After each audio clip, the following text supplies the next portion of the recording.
Hello everyone, TOavn here again, and today I'm going to be showing you how to make a random modulator in FL Studio. I already made a tutorial about this, but since some people mentioned that it was quite confusing, I tried and rewatched it myself, and yeah, it was very confusing. That was back when I did not script anything, but hopefully it's going to be much cleaner now. So yeah, let's get right into it. So again, what the heck is that?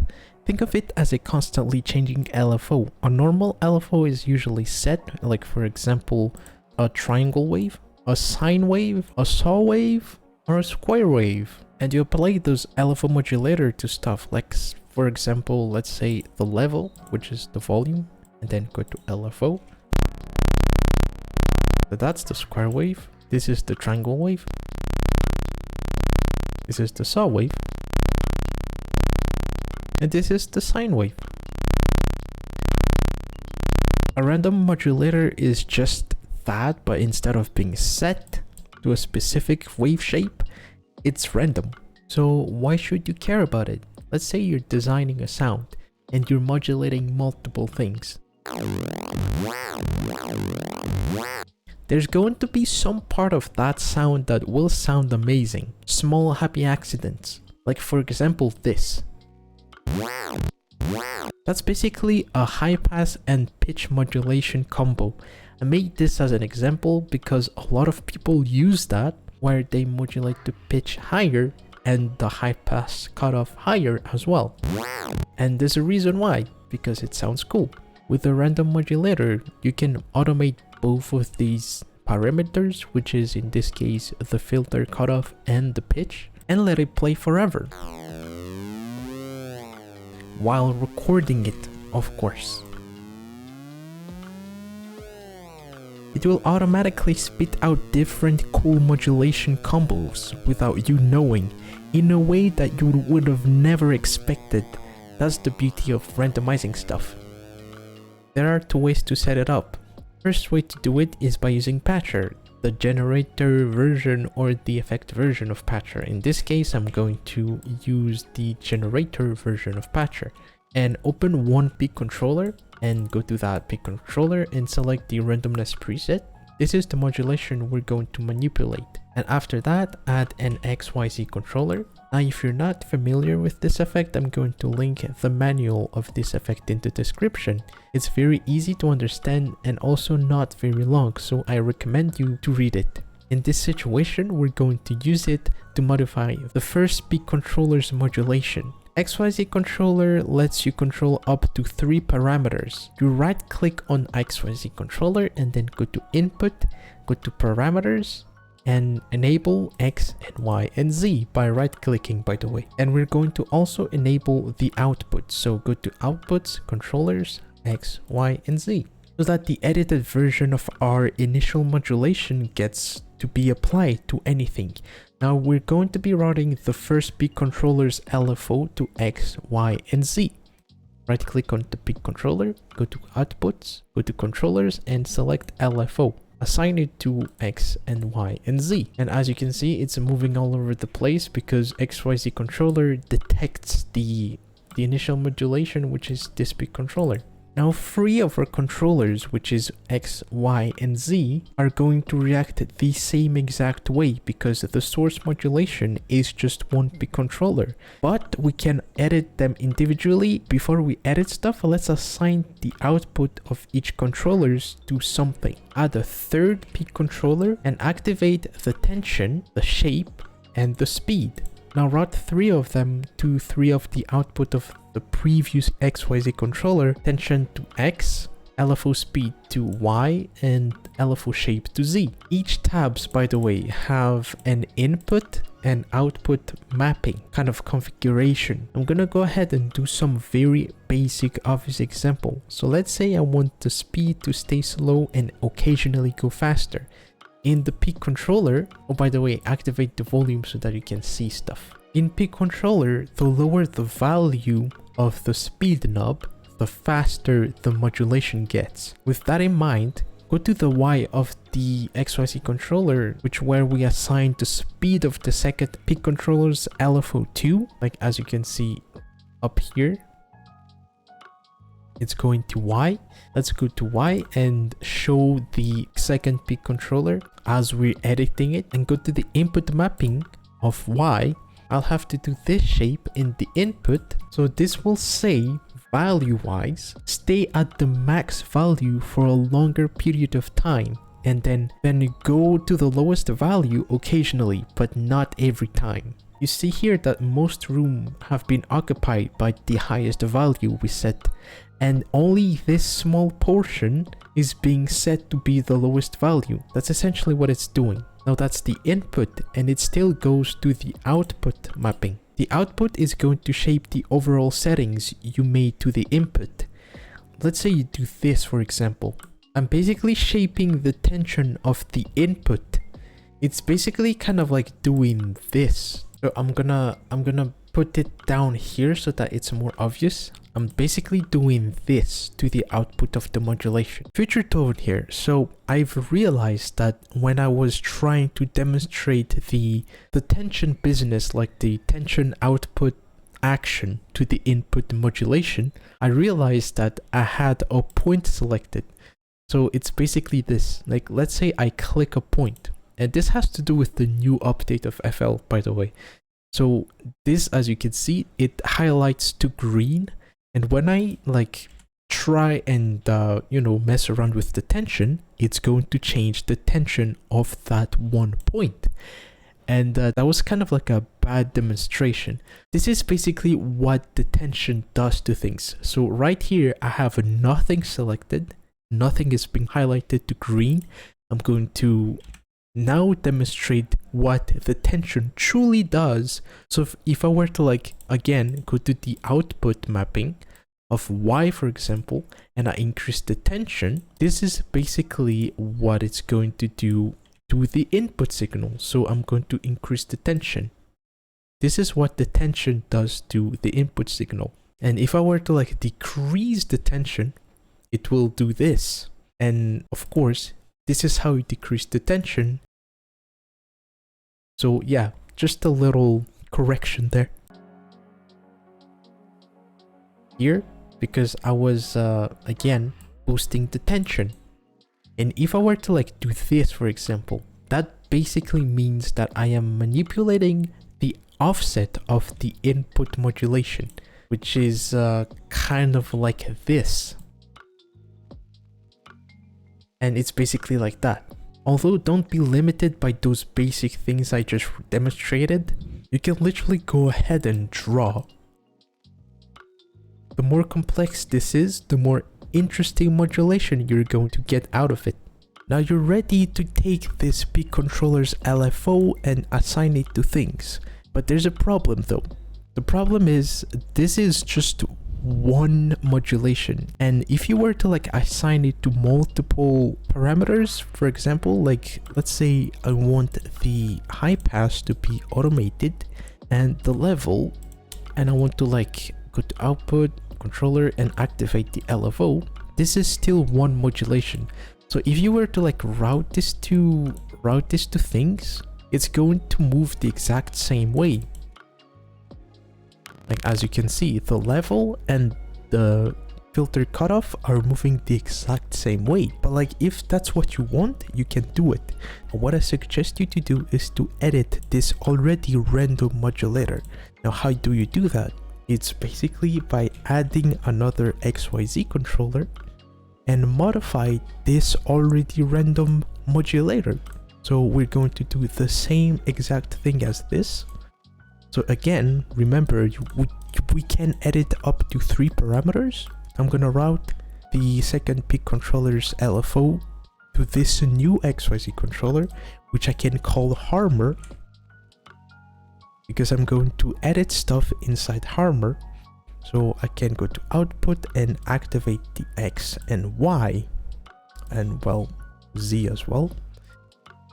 And now I can route X to the filter 1 frequency and Y to the level.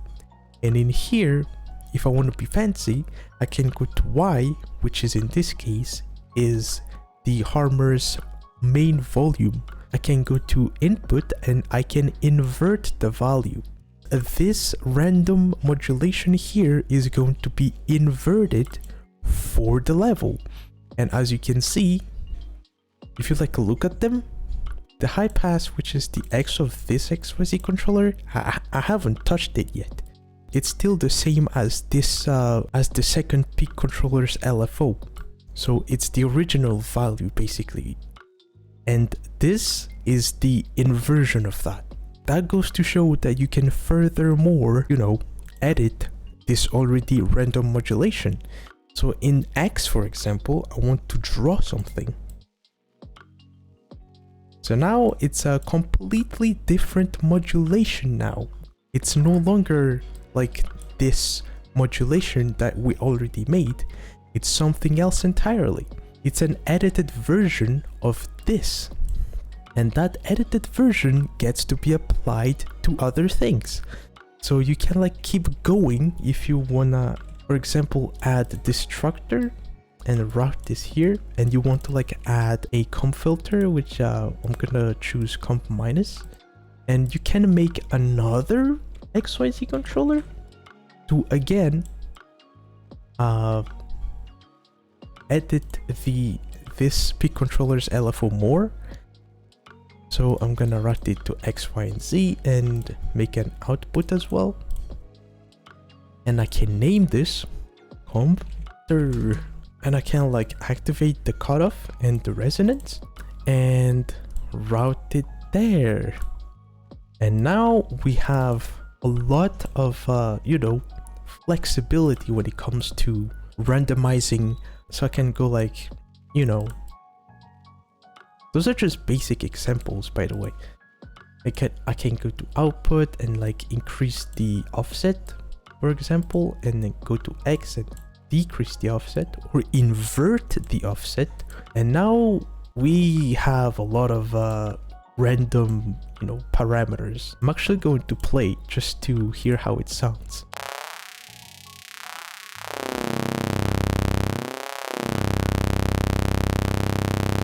And yeah, that's basically how flexible it can be. And the way to see what you're doing as well, these points right here. So the white little circle indicates the raw input modulation, which is in this case the first peak controller's LFO. And as you can see here, they're moving the exact same way because again, this is our input modulation. And the transparent little circle is the output modulation. This is the modulation after all the shenanigans we did with the input modulation. So let's say we have another XYZ controller, and this is the default preset, by the way, and I decrease the global speed, which is like the global smoothness of the entire tabs. You can also like set the smoothing for each tabs by going in the tab and go into speed and set it like to be softer, as you can see here, like smoothing 100% or super sharp by decreasing it to 0. And this is like the overall speed control of the entire tabs. So as you can see here, the raw input in this case again is the peak controller's LFO, the first peak controller's LFO. The white circle, which is the input modulation, is very steppy because again, in here it is very steppy. And since this is a default XYZ controller, the transparent point is going to show the exact same value because again, nothing has been changed. But let's say that I engage smoothing on the whole thing. Suddenly it's a lot smoother. The output modulation is a lot more smoother. And if I like do something in the input mapping, for example, of X, and suddenly the output modulation changes because again, we modified it a little bit. So yeah. Now the second way of setting it up is in the mixer, of course, and it's not like super different from what we did in Patcher. And I'm talking about the order of the effects, which is a peak controller and then XYZ controller and then a second peak controller. The only thing that is different here is you'll have to rename these three because it can get confusing fast when you actually want to use it. Now, what's the benefit of doing it in the mixer? Well, simply because there are things in FL Studio that you cannot just put in Patcher. Like, 3x oscillator, for example, or a sampler, or just like small things like, I don't know, you want to randomize the master pitch or the main volume, or I don't know, you want to randomize the stereo separation, or you want to randomize the level, things like that. That's the benefit of it. Of course, it's going to be a lot more organized in Patcher because it's like contained in this one little world that you can just do stuff and not worry about the outside world. But yeah, it also has some benefits. All right, the way you set it up is first choose the last mixer insert on your mixer, which is insert 125, and you know, do the usual. Then go to the first peak controller, select the randomness preset, and then go to XYZ controller, and we're going to go ahead and link this to. And as you can see already here, it's quite confusing. So I'm gonna go ahead and first rename this don't link. The reason why I named it don't link is because I don't want to get confused when we get to the next step after this whole step. Yeah, so I'm gonna name it don't link, and I'm going to link this to don't link LFO. Alright, so this is the input. I'm gonna link this again to don't links LFO. And I'm gonna go ahead and name this XYZ controller don't link as well. So same principle as I said before. I don't want to get confused when we get to the next step after this whole step.